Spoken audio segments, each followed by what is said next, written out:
nchi yetu ina wanasheria nguli bora waliokuwa. Lakini kitu kingine ambacho kitakwenda kukufikirisha katika hili jambo kwamba sasa kama bodi ya ligi wanaweza kwenda kutafuta wakili au mwanasheria kutoka nje ya nchi, kwa nini nguvu hizo sizitumie katika zile mechi za dabi za Simba na Yanga kutafuta marefali kutoka nje? Sababu kama unaweza kwenda kudina kampuni ije kuja kuzungumzia kesi ambayo ilikuwa inaweza kuzuilika, ni kesi ambayo wenyewe mmeitengeneza katika mazingira yenu, tena unakwenda kutumia gharama za pesa kwenda kumwaya mwanasheria nje.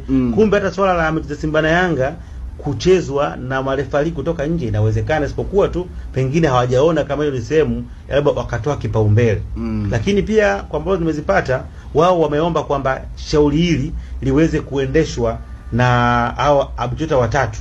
Yanga walikuwa wameomba kupata atumike mmoja, wao wameomba watatu. Tafsiri nini? Kwamba wanakwenda kuongeza gharama za kesi, kwamba kama mmoja ungeweza, natoa mfano, ungeweza pengine kumlipa dola 50,000 mmoja kuendesha kesi nzima hii ya hizo pande 4, manake sasa wale wote walipwe dola 150,000, wakati kitu ambacho kingeweza kuamliwa kwa mtu mmoja mwenye uwezo kwa gharama ile ya dola ngapi?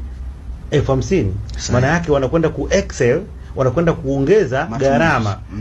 Hiyo pesa ambayo inakwenda kuongezeka katika kwenda kuongeza hawa